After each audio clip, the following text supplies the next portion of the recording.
Assalamualaikum warahmatullahi wabarakatuh. Salam sejahtera bagi kita semuanya. Om Swastiastu, Namo Buddhaya, salam kebajikan Rahayu.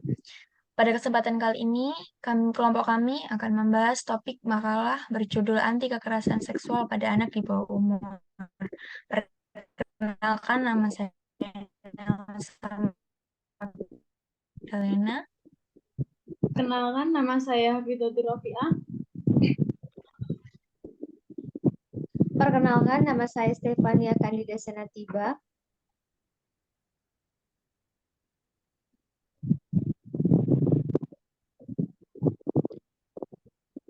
Pada kesempatan ini, terlebih dahulu kami akan membawakan pendahuluan berkaitan dengan makalah kami pada kesempatan ini. Anak, menurut Kitab Undang-Undang Hukum Perdata, Pasal 330, Kitab Undang-Undang Hukum Perdata menyatakan bahwa anak adalah mereka yang belum dewasa atau yang belum mencapai usia 21 tahun atau belum kawin.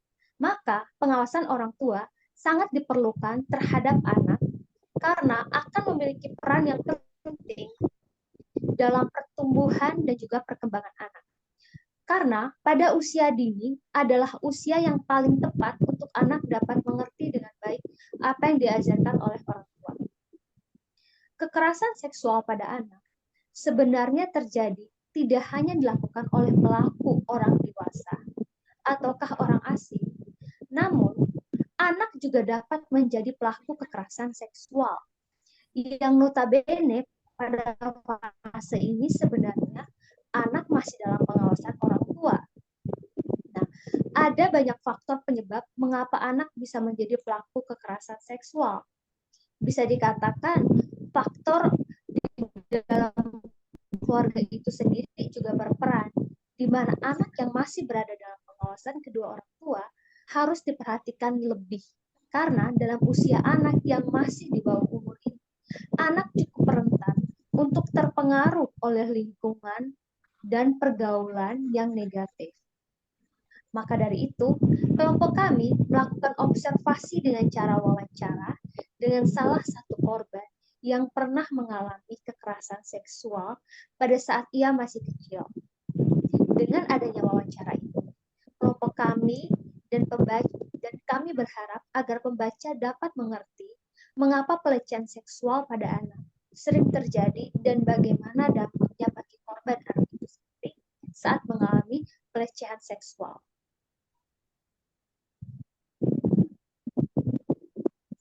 Ada beberapa pokok permasalahan yang akan kami bahas berkaitan dengan makalah kami pada kesempatan ini, yaitu mengenai pelecehan seksual.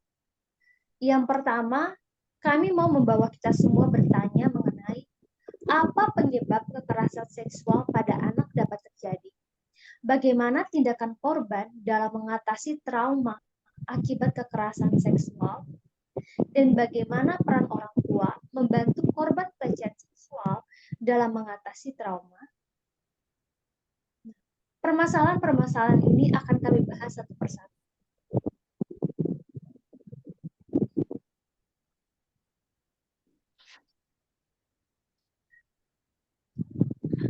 Di dalam bab 2 tinjauan pustaka, teori yang kami pakai untuk menjelaskan kasus kami adalah pendekatan sosial melalui metode wawancara yang kami lakukan kepada korban.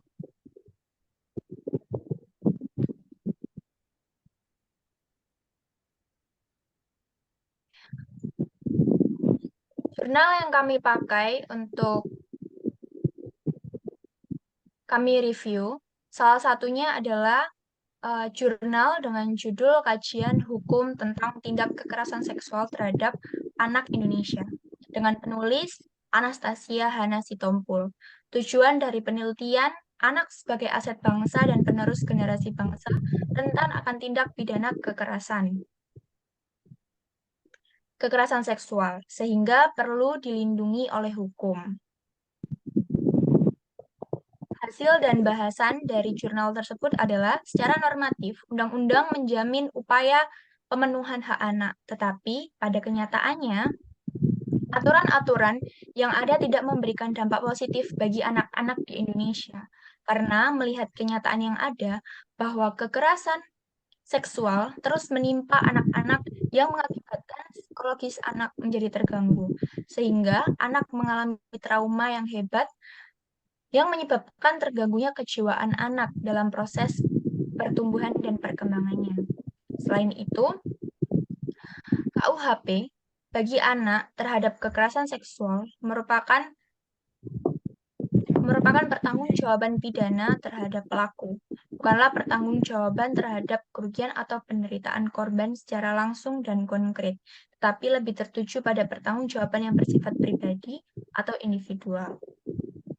Kesimpulan dari jurnal tersebut, artikel ini menyoroti tentang kekerasan seksual pada anak yang terus meningkat, walaupun sudah ada undang-undang yang mengatur.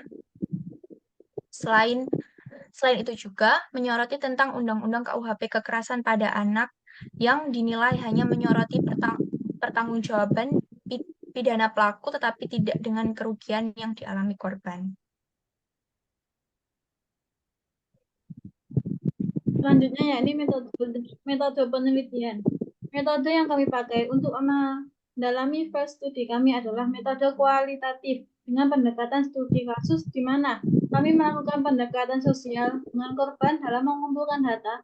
Kami melakukan wawancara, kemudian membuat laporan file studi. Kami dengan menulis dan hasil wawancara, melakukan pengecekan hasil penelitian dengan teknik pengumpulan data yang berbeda, penarikan kesimpulan. Berikut adalah laporan file study dan pembahasan. Berdasarkan pemasaran yang kami jelaskan dalam bab 1, maka yang menjadi penelitian kami adalah kasus pelecehan yang terjadi pada anak di bawah umur.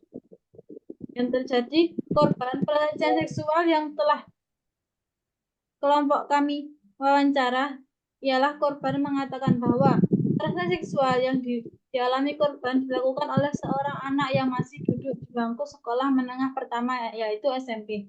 Dan pada saat itu korban sendiri masih berada pada bangku pendidikan dasar atau SD, di mana korban dan pelaku tergolong sangat kecil dari segi usia mereka. Mereka masih berada dalam pengampuan dan pengawasan kedua orang tua. Korban mendapatkan perilaku yang tidak pantas tersebut oleh kakak dari teman bermainnya sendiri, di mana pada saat kejadian pelecehan tersebut terjadi korban yang notabene tergolong masih dini, tidak terlalu mengerti tentang apa yang mereka berbuat. Namun ada rasa takut dan trauma yang terjadi pada korban setelah kejadian pelecehan seksual tersebut terjadi. Setelah kejadian yang tidak pantas tersebut, korban jelas mengalami kerugian trauma dan takut mengenal laki-laki, dan luka yang dalam itulah yang dialami oleh korban sampai saat ini.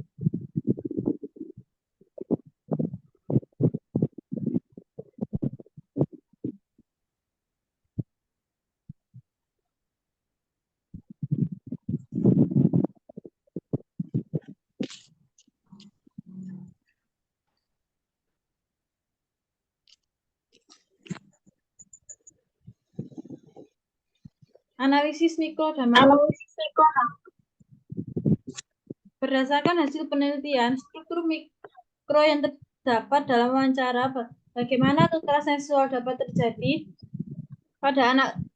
Kekerasan seksual terjadi diduga karena kedekatan antara korban dan pelaku, di mana korban tidak mempunyai kecurigaan akan terjadi hal yang tidak diinginkan, akan tetapi pelaku memanfaatkan di mana kondisi sekitar rumah yang sedang sepi atau tidak ada orang dewasa. Maka pada dasarnya kekerasan seksual terjadi tidak hanya pada perempuan saja, tetapi kekerasan seksual dapat terjadi pada anak usia dini atau anak di bawah umur. Kekerasan seksual terjadi tanpa memandang latar belakang, siapapun bisa menjadi korban kekerasan seksual dan siapapun bisa menjadi pelaku kekerasan seksual. Apalagi dunia saat ini, dunia internet semakin luas. Hal itu dapat menjadi pemicu utama terjadinya kekerasan seksual. Sedangkan struktur makro yang terdapat dalam hasil wawancara tersebut berkaitan erat dengan perlindungan anak dikarenakan korban masih berusia di bawah umur dan pelaku sudah menginjak usia bangku SMA. Oleh karena itu, pelaku berpikiran untuk melakukan kekerasan seksual karena pelaku telah dipengaruhi oleh media sosial ataupun lingkungan sekitarnya. Untuk mengidentifikasi masalah tersebut, peneliti menggunakan pendekatan perundang-undangan dan pendekatan konseptual. Pendekatan yang digunakan untuk melakukan analisa dalam perlindungan perempuan dan anak menggunakan Undang-Undang Nomor 12 Tahun 2022 dan Undang-Undang Nomor 23 Tahun 2004. Hasil penelitian tersebut adalah: 1. Ada beberapa pasal dari pasal 4 sampai pasal 10, yaitu tentang pasal-pasal yang akan menekankan kepada pelaku, dan pasal 68 sampai 70 untuk menangani korban sekaligus mendapatkan hak-haknya. 2. Perlindungan perempuan dan anak menurut Undang-Undang Nomor 23 Tahun 2004 menjelaskan kekerasan seksual di pasal 8. Yang ketiga, perubahan Perundang-Undangan Nomor 12 Tahun 2002 dan Undang-Undang Nomor 23 Tahun 2004 adalah Undang-Undang TPKS, membahas dengan detail jenis-jenis kekerasan seksual. Sedangkan Undang-Undang PKDRT hanya membahas kekerasan seksual dan tidak ada jenis-jenis tentang kekerasan seksual. Setelah itu, Undang-Undang PKDRT hanya membahas kekerasan seksual di daerah rumah tangga. Pada kasus ini, lihat bahwa kekerasan seksual yang terjadi pada anak tidak hanya dilakukan oleh pelaku dewasa atau orang asing, namun anak di bawah umur serta orang terdekat pun dapat memungkinkan untuk melakukan pelecehan seksual. Dari data Kementerian Pemberdayaan Perempuan dan Perlindungan Anak atau Kemen-PAA, tercatat ada 19.593 kasus kekerasan seksual dalam periode 1 Januari sampai 27 September 2023. Dan korban terbanyak berada pada usia rentan 13 sampai 17 tahun. Dari data tersebut dapat kita lihat bahwa remaja dan anak-anak yang banyak mengalami kasus kekerasan seksual. Negara juga harus memperhatikan kasus pelecehan seksual di Indonesia dan memberikan edukasi yang mudah dimengerti oleh anak-anak. Ada kegiatan belajar mengajar di sekolah, serta peran keluarga yang begitu berdampak dalam tumbuh kembang anak. Keluarga tentu harus mengawasi setiap pergaulan dan lingkungan anak bermain.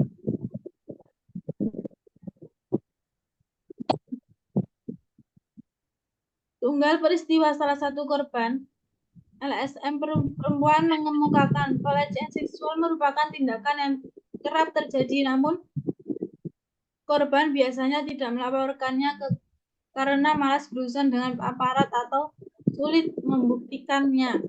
Ia juga mengungkapkan kekerasan seksual. Salah satunya pelecehan seksual lebih banyak terjadi karena relasi kuasa yang timpang. Salah satunya relasi gender yang timpang dan sistem hukum yang masih kurang berpihak pada korban. Pendapat ini didukung oleh Tutleis. Pada tahun 1987, pelecehan seksual adalah istilah untuk tingkah laku laki-laki yang bersifat sepihak dan tidak diinginkan, yang tujuannya adalah perendahan seorang perempuan hanya sebagai suatu objek seks. Dari pendapat ahli tersebut, jika kita melihat dari teori dan kenyataannya, sangat benar adanya.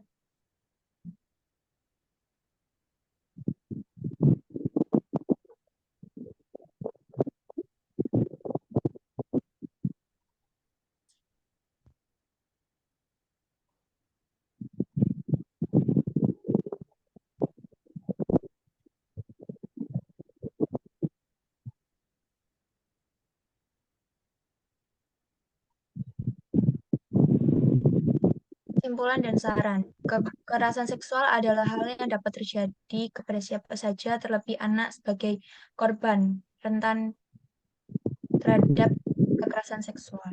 Yang menjadi pelaku kekerasan seksual nyatanya tidak mesti orang asing. Kerabat terdekat, bahkan keluarga bisa menjadi pelaku kekerasan seksual terhadap anak, dan bukan hanya orang dewasa. Tetapi anak pada anak juga dapat terjadi. Kondisi anak sebagai makhluk yang lemah dan belum bisa melawan akhirnya membuat kasus kekerasan seksual sulit terdeteksi karena anak memilih untuk diam atas dasar rasa takut. Dampak yang ditimbulkan juga tidak main-main, bukan hanya fisik tetapi juga psikisnya.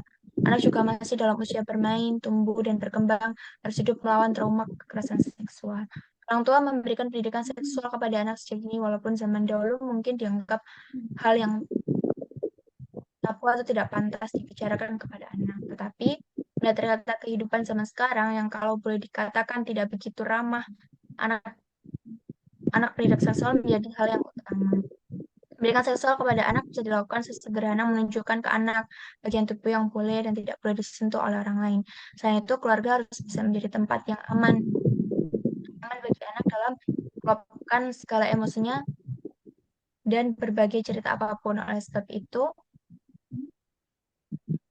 anak harus terus diasuh dengan membangun komunitas dua arah yang harmonis. Pemerintah harusnya membuat peraturan perundang-undangan yang lebih tepat lagi dengan pelaku kekerasan seksual. Pemerintah harus menegakkan badan-badan terkait dalam menyuarakan kekerasan seksual sehingga memberikan rasa takut lebih kepada pelaku kekerasan seksual apabila ingin melakukan kekerasan seksual. Anak sebagai korban juga akan lebih berani melakukan kejadian tersebut. Terima kasih. Demikian presentasi dari kelompok kami. Wassalamualaikum warahmatullahi wabarakatuh.